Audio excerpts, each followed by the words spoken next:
Okay so चलिए शुरू करते हैं कहानी। इस प्लेलिस्ट में हम वो वाले कॉन्सेप्ट देखेंगे जो कि बोर्ड 10th बोर्ड की एग्जाम्स में आ चुके हैं, मोस्टली पूछे जाते हैं और जिनकी प्रोबेबिलिटी है पूछे जाने की। उन टॉपिक्स को हम डायरेक्ट देखेंगे, जिससे कि मैं आपको मेन तो कॉन्सेप्ट समझाना चाहता हूँ कि कॉन्सेप्ट क्या है। ओके और आंसर राइटिंग की बात करें तो यहाँ पे हम आंसर राइटिंग नहीं करेंगे। क्यों? क्योंकि आंसर राइटिंग तरीका मतलब कैसे लिखा जाता है वो तो आप जान लोगे अच्छे से। ठीक है, मैं यहाँ पे आपको चीज़ें कैसे याद करनी है, क्या कॉन्सेप्ट लगते हैं, वो चीज़ें मतलब आपको एक रिमेंबर हो जाए सारी चीज़ें। उसके बाद लिखना तो आप सीख ही लोगे इधर उधर से, मतलब नेट से सर्च कर लेना, CBSE की जो वेबसाइट है उस पर रखे आंसर, वो देख लेना। ठीक है, तो वहाँ से आपको चीज़ें समझ में आ जाएगी किस तरीके से लिखना है। ठीक है, तो यहाँ पे अपन क्या है कि प्लेन मिरर से क्वेश्चन उन्होंने पूछे हैं।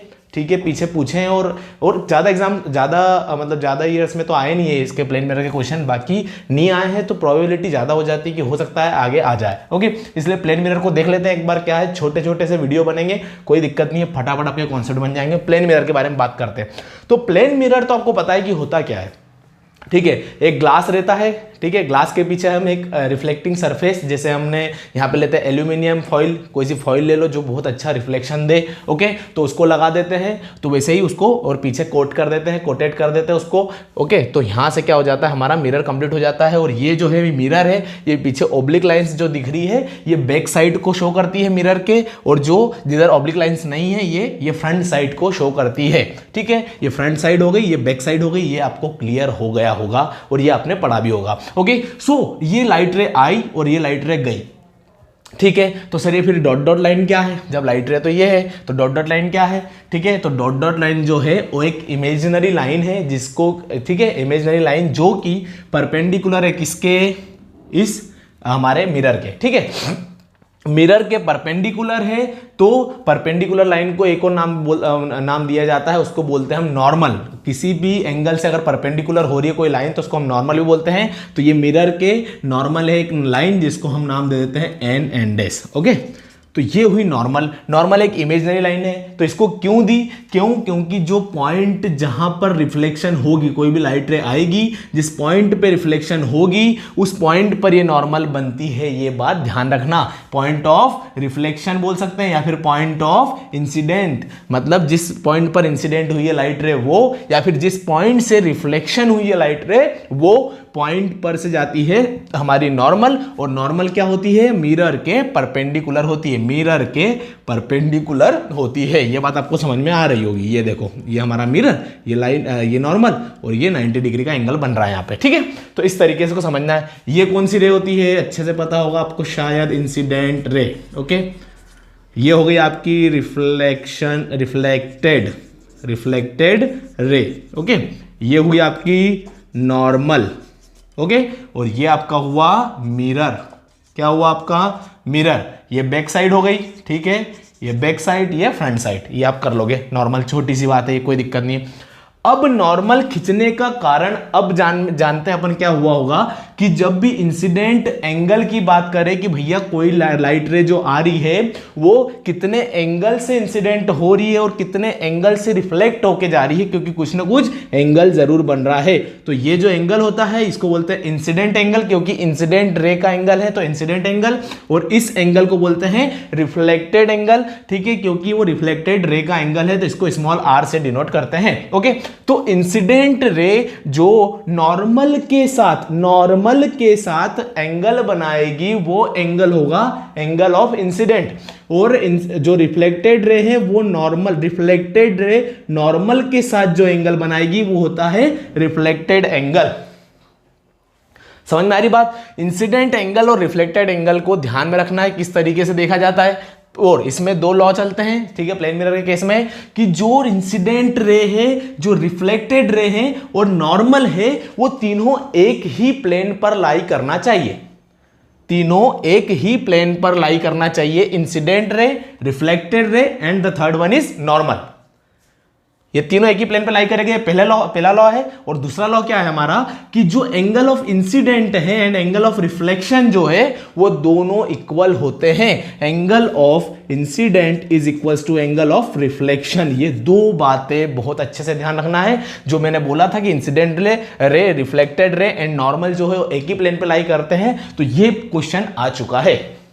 ठीक है, अगली बार मान लो ये आ जाए, वो आ जाए, कुछ भी आ जाए, हमको कॉन्सेप्ट क्लियर रखना है। सेकेंड क्या कि हमेशा हमेशा जहां पे भी, अब ये तो आपको मैंने समझा दिया, ठीक है। अगर आपको न्यूमेरिकल अगर आ जाता है एग्जाम में, मान लो ऐसा मिरर बना दिया उसने, ठीक है, और नीचे पहचानना कैसे है कि मिरर का फ्रंट साइड किधर है, बैक साइड किधर है, ऑब्लिक लाइन से, ऑब्लिक लाइन जैसे नीचे दे दी तो ये ऑब्लिक लाइन हुई, तो ये ऊपर वाला फ्रंट साइड हो गई। अब मान लो उसने ऐसी लाइट रे आई, यहां से इंसिडेंट हुई और ऐसी गई, ठीक है। ये सर ये क्यों बता रहा हूं, ये इसलिए बता रहा हूं क्योंकि वो कोई सा भी एंगल पूछ सकता है आपसे, ठीक है। एंगल पूछ सकता है वो कि इंसिडेंट एंगल क्या होगा, रिफ्लेक्टेड एंगल क्या होगा, ठीक है, समझ में आ रही बात। तो कैसे निकालेंगे हम, हमारा पहला काम क्या कि जिस पॉइंट पर इंसिडेंट हो रही है लाइट रे, या बोल सकते हैं जिस पॉइंट से रिफ्लेक्ट हो रही है लाइट रे, उस पॉइंट पर नॉर्मल बनाना है। क्या बनाना है, नॉर्मल बनाना है। और नॉर्मल का मतलब क्या होता है, एक डॉटेड लाइन पर, वो क्या, perpendicular to the surface of mirror. Mirror की सरफेस कैसी है, ऐसी है, इस पर एक परपेंडिकुलर लाइन बना सकते हैं अपन, ठीक है। थोड़ी गड़बड़ है, डायग्राम मेरे से बनता नहीं होता। तो ये हुई आपकी परपेंडिकुलर लाइन। और एंगल ऑफ इंसिडेंट, ये एंगल, ये कौन सी है, इंसिडेंट रे है, ये रिफ्लेक्टेड रे है। तो इंसिडेंट रे का जो इंसिडेंट रे जो नॉर्मल के साथ बनाएगी वो एंगल क्या होता है, एंगल ऑफ इंसिडेंट। और जो हम इंसिडेंट, ठीक है, और जो रिफ्लेक्टेड रे नॉर्मल के साथ एंगल बनाएगी वो होता है एंगल ऑफ रिफ्लेक्शन।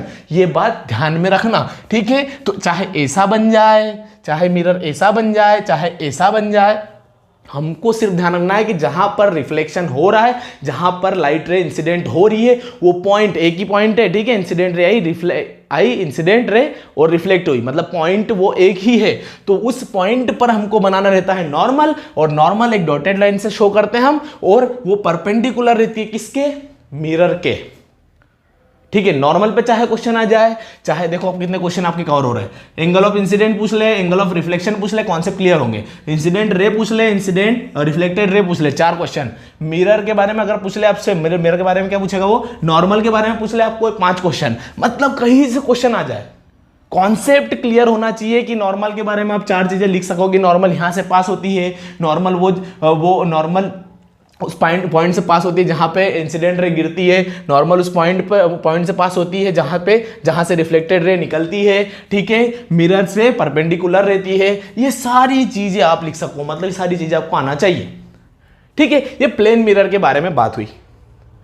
अब प्लेन मिरर के बारे में बात तो हो गई, अब प्लेन मिरर से थोड़ा सा एक और चीज जानते हैं, ऑब्जेक्ट को ले लेते हैं। ओके, अब ऐसे क्वेश्चन आए ना आए पता नहीं, पर अपन कॉन्सेप्ट जान लेते हैं, अब जान ही रहे हैं। तो ऑब्जेक्ट है, तो ऑब्जेक्ट जितनी दूरी पर है मिरर से ऑब्जेक्ट जितनी दूरी पर है, उतनी ही दूरी पर इमेज भी बनेगी। इमेज और ऑब्जेक्ट दोनों सेम डिस्टेंस पर रहते हैं, कहां से, मिरर से जितनी दूरी पे ऑब्जेक्ट रहेगा उतनी दूरी पे इमेज बनेगी। ये बात ध्यान रखना, ठीक है। सेकेंड थिंग, मतलब समझ में आ रहा, अगर वो बोल देगा डायरेक्ट क्वेश्चन में आपको कि यार ये मान लो कि 2 मीटर आगे, मान लो 5 मीटर की डिस्टेंस पे खड़ा है, कितने पे खड़ा है, 5 मीटर की डिस्टेंस पे, तो अब वो बोल देगा कि आपका ऑब्जेक्ट जो है 2 मीटर आगे बढ़ा, 2 मीटर आगे बढ़ा। ध्यान से क्वेश्चन को सुनना, ध्यान से समझना, उसके बाद आपने एक्शन करना, आपकी तरफ से एक्शन करना, ठीक है। उसने बोला 2 मीटर वो आगे बढ़ा, तो 2 मीटर अगर ये आगे बढ़ता है, अब इमेज भी इसकी कहां पे होगी, 5 मीटर पे, ठीक है, 5 मीटर पे। अब अगर उसने बोला कि 2 मीटर अगर वो आगे बढ़ता है, तो 2 मीटर आगे बढ़ने का मतलब क्या, अब डिस्टेंस कितनी रह गई इसकी, 3 मीटर।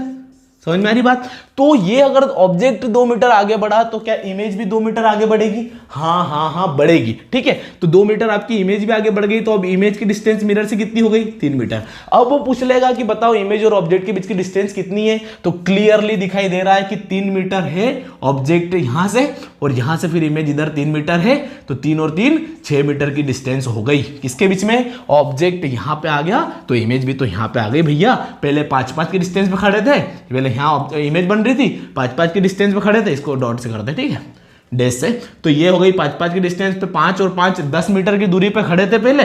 अब उसने बोला क्या कि ऑब्जेक्ट जो है 2 मीटर आगे आया, 2 मीटर आगे आया तो अब 3 मीटर दूर रहा है वो कहां से, मिरर से, तो इमेज भी हमारी 2 मीटर आगे आगे 3 मीटर दूरी रहेगी, तो 3 और 3 6 मीटर हो जाएगा। इस तरीके से सोचना है, ठीक है। कुछ और ही आंसर देके आओगे नहीं तो इस तरीके से, मतलब याद ये रखो कि जितना चेंज आप ऑब्जेक्ट में लाओगे प्लेन मिरर के सामने, प्लेन मिरर के सामने जैसा चेंज लाओगे ऑब्जेक्ट के सामने वैसा चेंज इमेज में आएगा। हाइट छोटी करोगे, यहां पे छोटा ऑब्जेक्ट रखोगे तो छोटी इमेज आएगी, सेम साइज की आएगी, सेम डिट्टो। तो मैग्निफिकेशन इसका होता है +1। मैग्निफिकेशन याद रखना, मैग्निफिकेशन मतलब ऑब्जेक्ट से जो इमेज है वो कितनी मैग्नीफाई है, कितनी मैग्नीफाई है, नेगेटिव में है, पॉजिटिव मतलब बड़ी है, छोटी है, मतलब ऑब्जेक्ट और इमेज के साइज में, साइज के रेशियो में हमको, मतलब साइज का एक रेशियो होता है जिसको बोलते हैं मैग्निफिकेशन। ओके, उनका एक अपन बोल सकते हैं, उनका कंपैरिजन करते हैं हम, ठीक है। तो वहां यहाँ पे 1 आएगा, क्यों? क्योंकि सारी चीजें सेम होती है इमेज और ऑब्जेक्ट में। तो यहां से ये कॉन्सेप्ट क्लियर रखना है प्लेन मिरर को लेकर। ऐसे ही और भी अच्छे इंटरेस्टिंग टॉपिक्स, जो कि इंटरेस्टिंग नहीं पर जो कि उधर बैक एग्जाम्स में पूछे गए या फिर जिनकी प्रोबेबिलिटी है जो पूछे जाने वाले हैं, तो उन्हीं के सारे लेक्चर्स मिलेंगे यहाँ पे, छोटे छोटे वीडियोज, डायरेक्ट कॉन्सेप्ट। तो थैंक यू सो मच, मिलते हैं अगले लेक्चर में।